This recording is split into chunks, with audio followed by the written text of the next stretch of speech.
மேஷராசிக்காரர்களுக்கு எது எப்படியோ இன்னிலிருந்து நல்ல நேரம் வந்தாச்சு. காரணம் என்ன அப்படின்னு பார்த்தீங்கன்னா, ஒரே காரணம் 10ஆம் இடத்துல செவ்வாய் பகவான் உச்சம் பெறுகிறார். 10லே ஒரு பாவி இருந்தால் அரசனைப் போல் யோகம் உண்டு. அது சாதாரண ஆள் கிடையாது. உங்கள் ராசிநாதன் அவன் 10ஆம் இடத்துல நேற்று தான் உச்சம். செவ்வாய் உச்சம், கவர்மெண்ட் ஜாப் கிடைக்க போகுது. எழுதி வச்சுக்கோங்க, கவர்மெண்ட் ஜாப் கிடைச்சிரும் இந்த மாதம். தை பிறந்தாலும் பிறக்குது. உங்கள் காட்டில் மழை. சார், காசு வர்றதுக்கு ஏதாவது வழி இருக்கா? இந்த தை மாதத்திலிருந்து தை மாத பலனை எத்தனை நாள் சார் சொல்லிட்டு இருப்பீங்க? பிரச்சனை என்னென்னா, கடந்த நவம்பர் மாதத்தில் ஆரம்பித்த டிஸ்ட்ராக்ஷன்ஸு. இந்த சனி பகவான் வக்ர நிவர்த்தி அடைஞ்சார், குரு பகவான் அதிசாரமாக போனார். திடீர்னு அதுக்கப்புறம் பார்த்தீங்கன்னா தொடர்ந்து மார்கழி மாதம் வந்தது, ஒரு நன்மை கூட இல்லை. எல்லாம் பார்த்தீங்கன்னா இப்போ தான் கொஞ்சம் இன்னையிலேருந்து வீட்டில் மங்கள சத்தங்கள் கேட்க போகுது.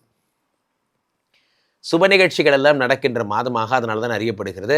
மேஷராசிக்காரர்களுக்கு 10ஆம் இடத்துல ஒரு ஊரே உட்காந்துருக்கீங்க. யார் யாரெல்லாம் இருக்காங்கன்னு நீங்கள் நினைக்கிறீங்க? ராசிநாதன் செவ்வாய் பகவானை தொடர்ந்து, 2 கூடிய சுக்கிரனை தொடர்ந்து, 5 கூடிய சூரியனை தொடர்ந்து. ஏன் மேஷம் இவ்வளோ ஸ்பெஷல்னா, 5 கூடிய யோகாதிபதி சூரியன் 10ஆம் இடத்தில் இருக்கிறான்.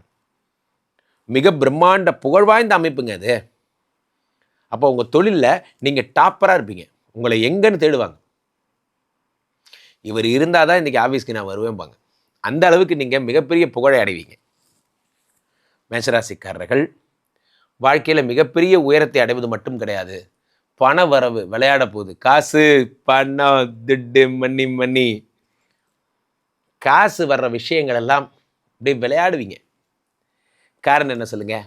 காரணம் மேஷராசிக்காரர்களுக்கு பணப்புழக்கம் அதிகமாகக்கூடிய 2 கூடிய சுக்கிரன் 10ஆம் இடத்தோடு கனெக்ட் ஆகிறதுனால வேலையில் நிறைய ஆப்பர்ச்சுனிட்டி கிடைக்கும். நண்பர்களே, நான் எப்பயுமே ஒரு விஷயத்தை எப்படி பார்ப்பேன் அப்படின்னா, நமக்கு புதுசாக ஒரு வாய்ப்பு கிடைக்குதுன்னா அதை நான் மகிழ்ச்சியோடு ஏற்றுக்கொள்வேன். அது எனக்கு ஒரு சிறுவர்கள் வாய்ப்பு கொடுத்தாலும் சரி, நான் அந்த வாய்ப்பை தவற விடுறதில்லை.